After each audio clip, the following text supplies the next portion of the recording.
তো আমরা বলছিলাম একজন মানুষের জন্য তার নারী, তার সহধর্মিণী, এটা তার জীবনের সাথে একেবারে অঙ্গাঙ্গিভাবে জড়িত। তো আল্লাহ পাক বললেন যে তোমাদের বাবা মা ঊর্ধ্বতন, তোমাদের নিচে তোমাদের ছেলে মেয়ে, এবং তোমাদের পাশে তোমাদের ভাই বোন, এবং তোমাদের সহধর্মিণী স্বামী স্ত্রী, এবং ও আশিরাতুকুম, এবং তোমাদের আশেপাশে যারা থাকে, ও আমওয়ালুন ইখতারাফতুমুহা তিজারাতান তাখশাউনা কাসাদাহা, এবং তোমাদের যে ধন সম্পদ আছে যেগুলি তোমরা অর্জন করেছো, মাল সম্পদ যা অর্জন করেছো, এবং তোমাদের যা ব্যবসা বাণিজ্য আছে যেগুলি ক্ষতি হওয়ার তোমরা আশঙ্কা করছো, এই সব কিছু, এবং ওয়া মাসাকিনু তারদাউনাহা, এবং তোমরা যে বাড়িতে বসবাস করছো, বাসগৃহ, তোমাদের ঘর, তোমাদের বাড়ি, তোমাদের আবাসন, তোমাদের বাগান, যেগুলিকে তোমরা বসবাসের জন্য সম্পৃক্ত করে নিয়েছ, এই তাবৎ জিনিস, এই সমস্ত জিনিসগুলি, এগুলি কি হবে?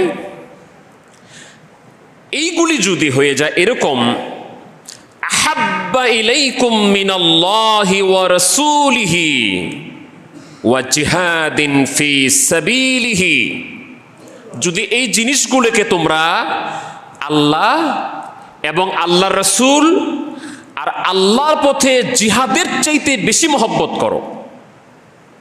বিষয়টা ভালো করে বুঝেন।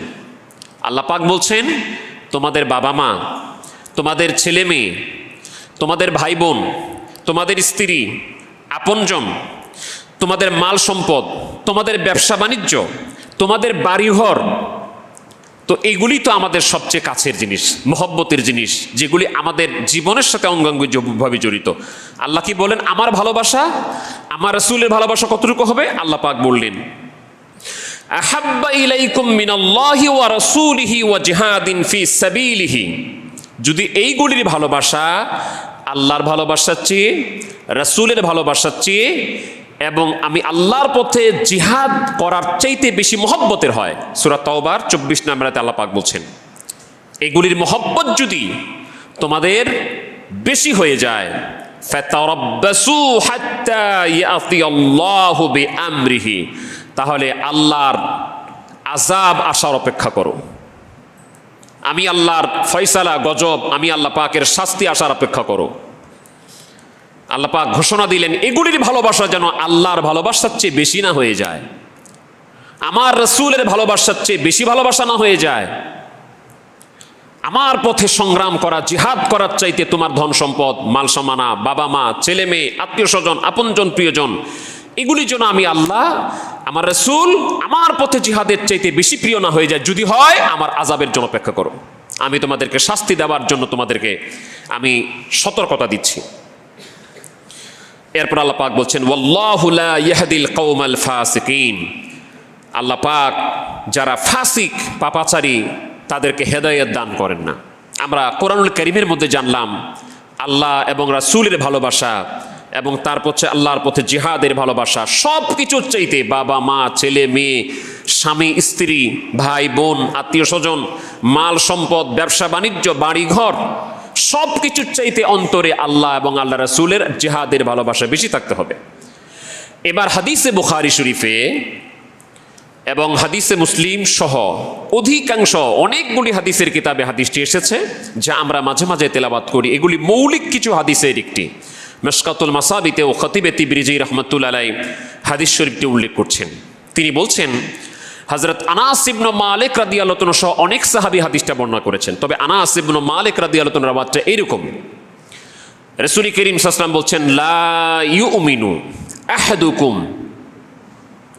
তোমাদের মধ্যে কেউ মুমিন হতে পারবে না, তোমাদের মধ্যে কেউ বিশ্বাসী হতে পারবে না। লা ইউমিনু আহাদুকুম, তোমাদের কেউ ইমানদার হতে পারবে না, হাত্তা, ততক্ষণ পর্যন্ত, আকুনা আহাব্বা ইলাইহি, যতক্ষণ না আমি তার কাছে বেশি ভালোবাসার হব, মিন ওয়ালিদিহি ওয়া ওয়ালাদিহি ওয়ান নাসি আজমাইন, তার ছেলে মেয়ে, তার বাবা মা, সমস্ত মানুষের ভালোবাসার চাইতে আমি রাসূল যতক্ষণ পর্যন্ত তোমার আপন না হতে পারবো, ভালোবাসার না হতে পারবো, ততক্ষণ পর্যন্ত তোমরা মুমিন হতে পারবা না।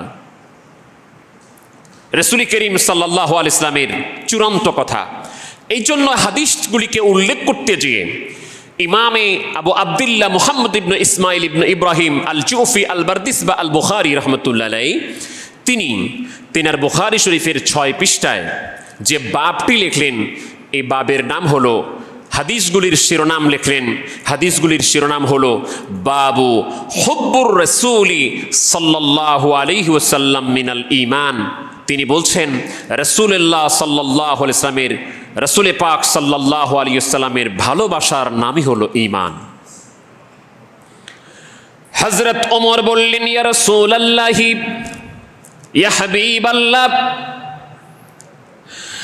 আমি সব কিছুর চাইতে আমার আত্মীয় স্বজন, মাল সামানা, ব্যবসা বাণিজ্য, তেজারতি, মা বাবা, স্ত্রী পুত্র, আত্মীয় স্বজন সবার চাইতে আপনাকে বেশি ভালোবাসি। কিন্তু গো নবীজি, আমি এখন পর্যন্ত আমার জীবনের চাইতে বেশি আপনাকে ভালোবাসতে পারি নাই। আল্লাহর হাবিব বললেন, ওমর রে, তোমার ঈমান এখনো পরিপূর্ণ হয় নাই, ঈমানের দাবিতে তুমি সাকসেস এখনো হতে পারো নাই। কিছুক্ষণ চুপ থেকে হযরত ওমর রাদিয়াল্লাহু তাআলা বললেন, ইয়া রাসূলুল্লাহ, ইয়া হাবিবাল্লাহ, এখন আমি আমার জীবনের চাইতেও আপনি রাসূলকে সবচেয়ে বেশি ভালোবাসি। আল্লাহ রাসূল ঘোষণা দিয়ে দিলেন, ওমর রে, তুমি এখন পরিপূর্ণ মুমিন হয়ে গেলা। আল্লাহর হাবিবকে কেন মানবেন না, কেন ভালোবাসবেন না, তাকে অনুসরণ অনুকরণ কেন করবেন না? এই প্রশ্নের উত্তর আমরা একটু তালাশ করে দেখি। তাকে কেন মানব না? গত জুমায় আমরা যে কথাগুলি বলছিলাম, রাসূল করিম সাল্লাল্লাহু আলাইহি ওয়াসাল্লামের সৌন্দর্যের বর্ণনা দিচ্ছিলাম আমরা, তার গঠন শৈলী, স্ট্রাকচার, তিনার চুল মুবারক থেকে কদম মুবারক পর্যন্ত কেমন ছিল, এটা আমরা গত জুমায় আলোচনা করেছিলাম। এবং সেখানে আমরা বলছিলাম মানুষের প্রতি মাইল হয়, ভালোবাসা পয়দা হয় 4টি কারণে। আমরা দেখেছি ওই 4টি কারণই রাসূল করিম সাল্লাল্লাহু আলাইহি ওয়াসাল্লামের ভিতরে ছিল। আমরা আরেকটু সামনে যেয়ে দেখব। আমাদের একটি মৌলিক এই মাসের আলোচনার বিষয় ছিল যে আমরা রাসূলের প্রতি উম্মতের 5টি দায়িত্ব, ওই দায়িত্বগুলিকে সামনে রেখেই আমরা এই গোটা মাস আলোচনা করছি। এক হলো ঈমান আনতে হবে তার উপরে, 2 নাম্বার হলো তাকে ভালোবাসতে হবে, 3 নাম্বার হলো তাকে ইজ্জত করতে হবে, 4 নাম্বার হলো তার অনুসরণ করতে হবে, 5 নাম্বার হলো তার আনুগত্য করতে হবে। তো এগুলি কেন করব না? এইগুলি একটা মানুষও মানুষকে অনেক সময় করে, ঈমানটা আনে না, কিন্তু একটা মানুষ আরেকটা মানুষের প্রতি ভালোবাসা পয়দা করে, তাজিম করে, কেউ কাউকে হয়তো অনুকরণ করে। তো এর পিছনে কয়টা কারণ থাকতে পারে এমনি খতিয়ে দেখি। আমরা যদি সৌন্দর্যের দিকে তাকাই, তাহলে গত জুমায় এর আলোচনা চলে গেছে, আমার রাসূলের চাইতে সৌন্দর্য আর কারো ছিল না। তো সৌন্দর্যের কারণে যদি কোনো মানুষকে ভালোবাসতে চায়, তাহলে আমার রাসূল হচ্ছেন সবচাইতে ভালোবাসা পাওয়ার অধিকারী। সৌন্দর্যের কারণে যে কোনো মানুষের অনুসরণ করতে চায়, তার প্রতি আকৃষ্ট হয়ে তাকে তাজিম করতে চায়, তাহলে সবচাইতে আকৃষ্ট হওয়া, অনুকরণ করা, তাজিম করা, তাকে মানার সবচাইতে হকদার হলেন রাসূল করিম সাল্লাল্লাহু আলাইহি ওয়াসাল্লাম। সৎ ব্যবহার, সুন্দর ব্যবহার পেয়ে মানুষের প্রতি আকৃষ্ট হয়, ভালোবাসা পয়দা হয়, তাকে মানে, তাকে তাজিম করে, তার প্রতি আকৃষ্ট হয়, তার অনুসরণ করে। আমরা কিঞ্চিত আলোচনা করেছি গত জুমায়, রাসূল করিম সাল্লাল্লাহু আলাইহি ওয়াসাল্লামের ভালোবাসার থেকে, তার দয়া থেকে বনের পশু পাখি পর্যন্ত মাহরুম হয়নি। সমানভাবে তাকে সবাই তার দয়া পেয়েছে। এক সাহাবী তো একটা শুধু পাখির বাচ্চা ধরে নিয়ে এসেছে গাছ থেকে, পাখির বাচ্চাটার মাটা উঠতেছে, রাসূল করিম সাল্লাল্লাহু আলাইহি ওয়াসাল্লামের সাহাবীদের বোড়ে মাথার উপরে পাখির বাচ্চা উঠছে। রাসূল করিম সাল্লাল্লাহু তাআলা আলাইহি ওয়া আলিহি ওয়াসাল্লাম তখন বললেন যে এই পাখিটা এখানে উঠছে কেন? সাহাবীদেরকে বললেন, তোমরা কি পাখির বাচ্চাটা, এই পাখিটা উঠছে কেন? পাখিটার কোন বাচ্চাকে ধরে নিয়ে এসেছো? সাহাবী তখন তার চাদরের ভিতরে বললেন, হুজুর, আমি এই পাখির বাচ্চাটাকে ধরে নিয়ে এসেছি। তো এই পাখির বাচ্চাটার মাটা এইভাবে সেটাকে তালাশ করছে। রাসূল করিম সাল্লাল্লাহু আলাইহি ওয়াসাল্লাম সাথে সাথে পাখির বাচ্চাটাকে মাকে দিয়ে পাখির সাথে সুন্দর ব্যবহার করলেন। রাসূল করিম সাল্লাল্লাহু তাআলা আলাইহি ওয়া আলিহি ওয়াসাল্লামের এরকম দয়া থেকে মানুষ তো দূরের কথা, কোনো মানুষ এমনকি কোনো জীবজন্তু পর্যন্ত কোনোদিন কষ্ট পায়নি। তাহলে সুন্দর ব্যবহার এটা দিয়ে যদি কাউকে অনুসরণ করতে হয়, অনুকরণ করতে হয়, কাউকে ভালোবাসতে হয়, তাহলে সবচাইতে অনুকরণ পাওয়ার অধিকারী, ভালোবাসার পাওয়ার অধিকারী রাসূল করিম সাল্লাল্লাহু তাআলা আলাইহি ওয়া আলিহি ওয়াসাল্লাম। যদি আপনি শক্তি দিয়ে মনে করেন যার শক্তি আছে তাকে মানব, যার শক্তি বেশি আমরা তাকে মানব, তাহলে আমার রাসূল পাক সাল্লাল্লাহু আলাইহি ওয়াসাল্লামের চাইতে শক্তিশালী যুবক না পৃথিবীতে কোনোদিন জন্ম হয়েছে, না কোনোদিন আর জীবনে আসবে। আমার রাসূলের পাকের চাইতে শক্তিশালী যুবক মানুষ এই পৃথিবী কোনোদিন দেখে নাই, আল্লাহ কোনোদিন কাউকে পাঠান নাই। রোকানা নামক পালোয়ান সে চ্যালেঞ্জ করেছিল রাসূল পাক সাল্লাল্লাহু আলাইহি ওয়াসাল্লামের সাথে, বলেছিল যে মুহাম্মদ যদি নবী হয় তাহলে আমার হারাইতে পারবে কিনা।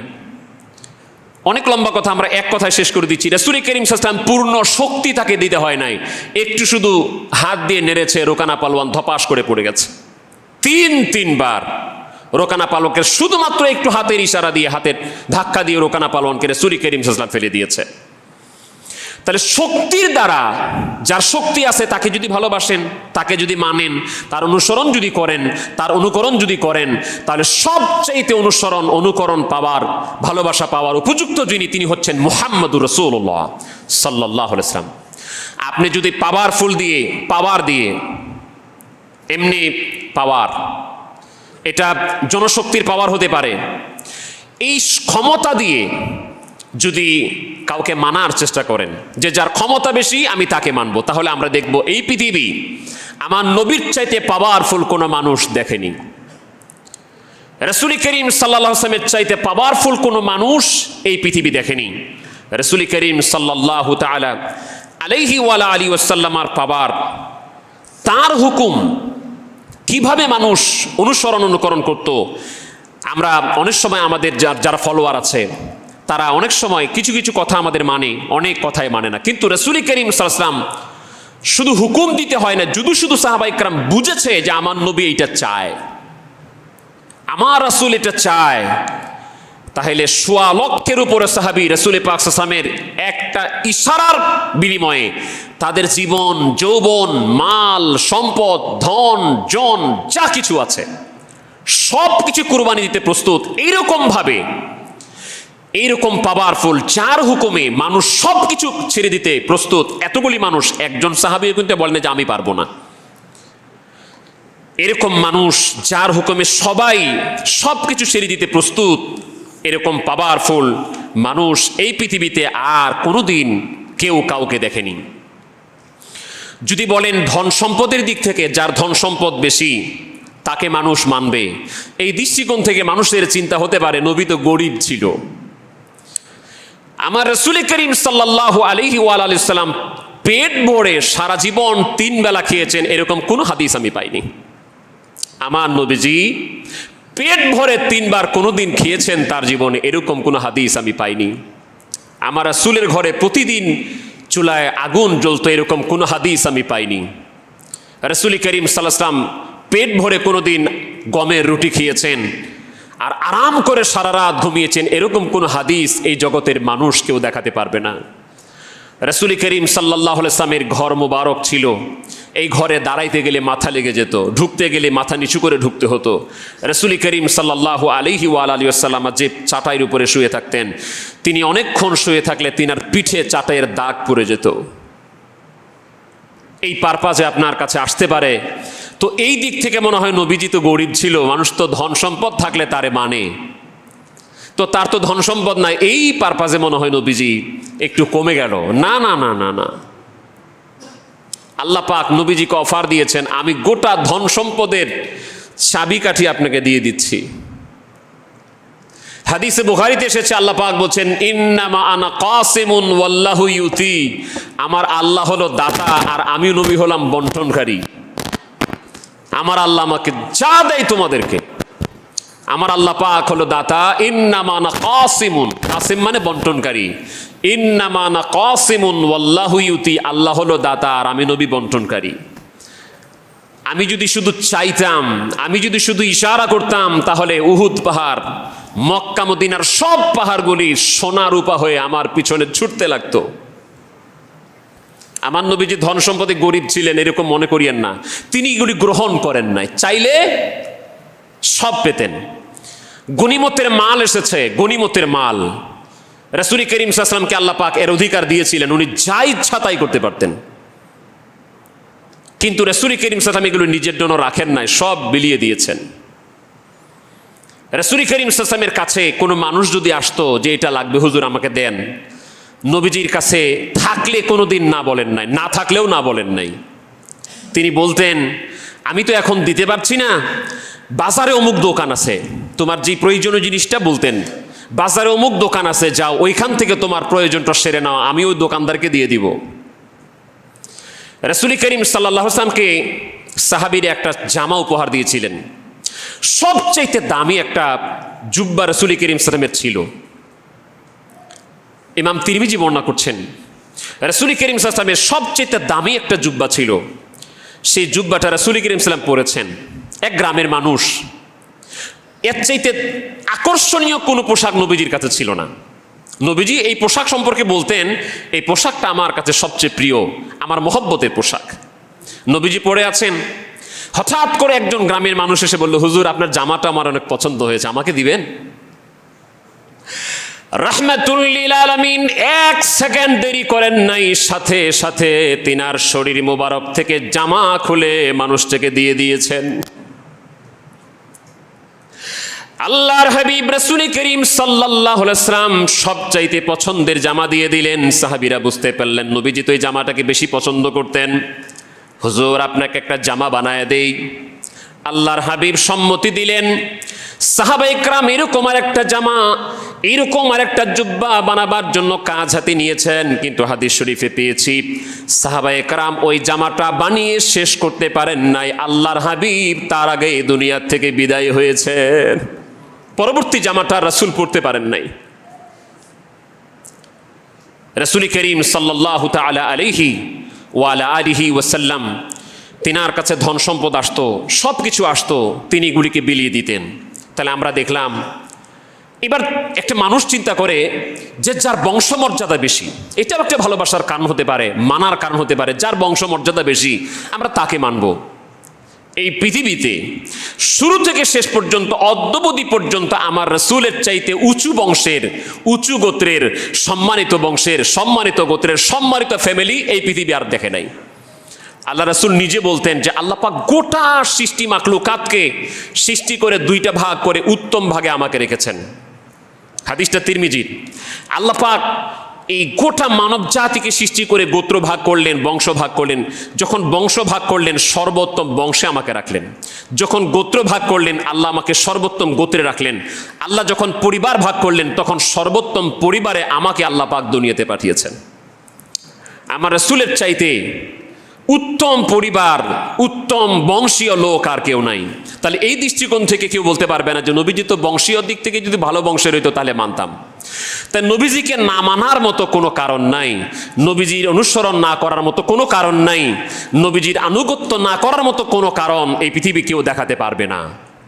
আমরা একটা হাদিস শুনে আজকে শেষ করব রাসূল করিম সাল্লাল্লাহু আলাইহি ওয়াসাল্লামের সম্পর্কে। হাদিসটি হাদিসে বুখারী শরীফের 2547 নম্বরে, এটা ইসলামী ফাউন্ডেশন যেটা, এবং ইন্টারন্যাশনাল যে আল হাদিস অ্যাপ এটাতে 2731 নম্বরে, এটা কয়েক পৃষ্ঠাব্যাপী হাদিস। আমরা একটা অংশ বলছি। রাসূল করিম সাল্লাল্লাহু আলাইহি ওয়াসাল্লাম যখন হুদাইবিয়ার সন্ধি করে হজ করতে আসছে, উমরা করতে আসছিলেন মক্কায়, তো তিনাকে ঢুকতে দিচ্ছিলেন না। তো কুরাইশরা এবং কাফেররা বলল আমাদের সাথে যুদ্ধ করতে হবে। রাসূল করিম সাল্লাল্লাহু আলাইহি ওয়াসাল্লাম বললেন যে আমি তো যুদ্ধ করতে আসি নাই। যুদ্ধ নবীজি সবসময় এড়ায়ে যেতেন। রাসূল করিম সাল্লাল্লাহু আলাইহি ওয়াসাল্লাম যুদ্ধকে এড়িয়ে যেতেন। বল আমি তো যুদ্ধ করতে আসি নাই, আমি ওমরা করতে আসছি, ওমরা করে চলে যাব, তেমন কোনো অস্ত্রও তো নিয়ে আসি নাই। তো তাদের সাথে চুক্তি হোক, কয়েক বছরের চুক্তি করতে পারে। তো এই ধরনের চুক্তি ভিত্তিক কিছু কথা বলে একজন মানুষকে দিয়ে তারা পাঠিয়ে দিল। রাসূল করিম সাল্লাল্লাহু আলাইহি ওয়াসাল্লাম এই লোককে পাঠালেন কাফেরদের কাছ থেকে যে আসছিল। তো ওইখানে যে কুরাইশরা এবং কাফেররা এই প্রস্তাব শুনে তারা খুশি হতে পারল না। উরওয়া ইবনে মাসউদ আস-সাকাফি রাদিয়াল্লাহু তাআলা, তিনি তখনও মুসলমান হননি। উরওয়া ইবনে মাসউদ তিনি বলেন আমি তো তোমাদের বংশের সবচেয়ে দামি মানুষ, আমাকে তো তোমরা সম্মান করো, বাবার মতো সম্মান করো। যে হ্যাঁ, আচ্ছা, আমি তো অনেক দেশের রাজা বাদশাদের কাছে গিয়েছি তোমাদের প্রতিনিধি হয়ে, হ্যাঁ, আচ্ছা আমাকে একটু যাইতে দাও, আমি মুহাম্মদ সাল্লাল্লাহু আলাইহি ওয়াসাল্লামের কাছে যায় দেখি যে এখনো কি তার সাহাবীরা, তার অনুসারীরা তাকে কি এরকম সম্মান করে কিনা। উরওয়া ইবনে মাসউদ আস-সাকাফি যে রাসূল করিম সাল্লাল্লাহু আলাইহি ওয়াসাল্লামের কাছে গেল, নবীজি আগে যে চুক্তির কথা বলেছিলেন ঠিক ওই চুক্তিগুলি উরওয়া ইবনে মাসউদ আস-সাকাফিকে বললেন। তো উরওয়া ইবনে মাসউদ আস-সাকাফি কথা বলতে বলতে সে পরীক্ষা করার জন্য রাসূল করিম সাল্লাল্লাহু আলাইহি ওয়াসাল্লামের দাড়ি মোবারক নাড়তেছিল, রাসূল করিম সাল্লাল্লাহু আলাইহি ওয়াসাল্লামের দাড়ি মোবারক নাড়তেছিল। মনে রাখবেন, নবীজির একটি দাড়ি মোবারকের সাথে, নবীজির একটি চুল মোবারকের সাথে বেয়াদবি হলেও ঈমান নষ্ট হয়ে যায় মানুষের। নবীজির সাথে বেয়াদবি করলে যেমন ঈমান নষ্ট হয়, নবীজির একটা চুল মোবারক, একটা দাড়ি মোবারকের সাথে বেয়াদবি করলেও ঈমান নষ্ট হয়, কারণ এটার সম্মান রক্ষা করাও আল্লাহ পাকের দায়িত্ব। আল্লামা শাহ আব্দুল আজিজ মুহাদ্দিস দেহলভী রহমতুল্লাহর আব্বার কাছে নবীজির দুইটা দাড়ি মোবারক ছিল, তো তিনি এটি বরকতান রাখতেন এবং মানুষগুলি এটাকে দেখতেন, কেউ চুমা দিতেন। তো এক লোক সন্দেহ করছে যে আসলে কিনা নবীর দাড়ি কিনা। তো এই কথা যখন পৌঁছালো তিনাদের কাছে, তিনারা বললেন নবীজির দাড়ি কিনা চুল কিনা এটা পরীক্ষা করতে চাও? আমার সন্দেহ হয় কার না কার চুল নিয়ে আপনারা সম্মান করছেন, তাজিম করছেন। তো এই লোককে দেখাবার জন্য আকাশে কোনো মেঘ নাই, খরস্রোতা রোদ, একবারে রোদ পড়ছে অনেক প্রচণ্ড, কোনো মেঘ নাই। মনে করেন এই গত রবিবার শনিবারের দিকে যেরকম রোদ ছিল, আকাশে কোনো মেঘ ছিল না। ওই মেঘে দুপুরবেলা রাসূল করিম সাল্লামের এই দুইটা দাড়ি মোবারক যখন বের করা হলো, কোথা থেকে মেঘ এসে রাসূল করিম সাল্লামের দাড়ি মোবারকের উপরে ছায়া দেওয়া শুরু করে দিল। আবার নিয়ে গেল, তারা মনে করলে একবার হতেই পারে, আবার নিয়ে গেল, মেঘ চলে গেছে, আবার নিয়ে আসলো, মেঘ আবার ছায়া দিল, আবার নিয়ে গেল, আবার মেঘ সরে গেল, আবার যখন বাইরে নিয়ে আসলো, আবার মেঘ এসে ছায়া দেওয়া শুরু করলো। রাসূল করিম সাল্লামকে যেমন মেঘ এসে ছায়া দিত, তার দাড়ি মুবারককেও মেঘ এসে ছায়া দেয়। তো উরওয়া ইবনে মাসউদ আস-সাকাফি নবীজির দাড়ি মুবারক ধরতেছে, ধরতে ধরতে এখন একজন সাহাবী তরবারে হাতল দিয়ে তার হাতে বাড়ি মারতে চাই, খবরদার আমার নবীর দাড়িতে হাত লাগাবা, এটা আমরা সহ্য করতে পারি না। আমরা জানেন ইন্ডিয়াতে একটা আন্দোলন চলছে মুসলমানেরা, সেখানে রাসূল করিম সাল্লামের সম্মানের বিরুদ্ধে এক হিন্দুত্ববাদী এক লোক, আমরা কোনো ধর্মীয় ব্যাপারে, কোনো ধর্মের ব্যাপারে কটাক্ষ করার কোনো সুযোগও না, আমরা করব না। তবে যেই লোক যেই ধর্মেরই হোক না কেন, অথবা কোনো ধর্মের নাই হোক না কেন, যেই লোকটা আমার রাসূল করিম সাল্লাল্লাহু আলাইহি ওয়াসাল্লামের সম্পর্কে কটূক্তি করতে পারে, তাকে অসম্মান করতে পারে, সেটা কোনো ধর্মের মানুষ হতে পারে না, সেটা কোনো মানুষও হতে পারে না, সেটা জানোয়ারের চাইতে আরো খারাপ মানুষ হতে পারে। কেন? কারণ এই জানোয়ারগুলি, পশু পাখিগুলি পর্যন্ত আমার নবীকে তাজিম করত। তো যেই লোক আমার নবীকে তাজিম না করে তার সমালোচনা করে, এটা পশুর চাইতেও খারাপ। আমরা তার তীব্র নিন্দা প্রতিবাদ জানাচ্ছি। এবং ইন্ডিয়াতে তাদের বিরুদ্ধে মামলা হয়েছে, আমরা এর তদন্ত করে তাদের শাস্তি দাবি করছি। তো উরওয়া ইবনে মাসউদ আস-সাকাফি অবস্থা দেখে চলে গেল তাদের কাছে, যে বলল মুহাম্মদ সাল্লাল্লাহু আলাইহি ওয়াসাল্লাম আপনাদেরকে যে প্রস্তাব দিয়েছে, দেরি না করে তাড়াতাড়ি মেনে নেন। বলে কেন মানবো?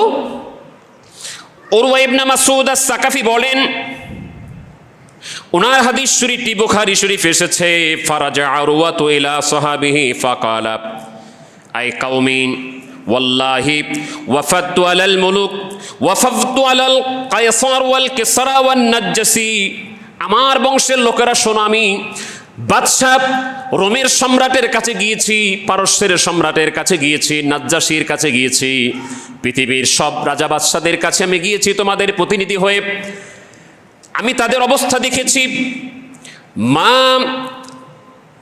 তিনি বলছেন, ইন রাআইতু মালিকান কাত্তু ইউআযযামুহু আসহাবু মা ইউআযযামু আসহাবু মুহাম্মাদিন সাল্লাল্লাহু আলাইহি ওয়াসাল্লাম মুহাম্মাদান। আমি দেখেছি মুহাম্মদ সাল্লাল্লাহু আলাইহি ওয়াসাল্লামকে তার সাহাবীরা যত সম্মান করে, পৃথিবীর অন্য কোন রাজা বাদশাকে তাদের প্রজারা এত সম্মান করে না। তিনি কথা বলতে বলতে বললেন, আমি নিজে দেখেছি, হাদিসটি বুখারীতে এসেছে, আমি নিজে দেখেছি মুহাম্মদ সাল্লাল্লাহু আলাইহি ওয়াসাল্লাম যখন থুতু ফেলার জন্য রেডি হয়, তখন তার সাহাবীরা হাত আগায় দেয়, কে কার আগে থুতু নিয়ে তাদের চেহারায় মাখবে, বুকে মাখবে, শরীরে মেখে দেবে। তিনি যখন উযু করার জন্য প্রস্তুত হয়ে যান, উযুর পানি নিয়ে মানুষগুলি যুদ্ধের মতো শুরু করে দেয়, তার উযুর ব্যবহৃত পানি কে ব্যবহার করবে, কে খাবে।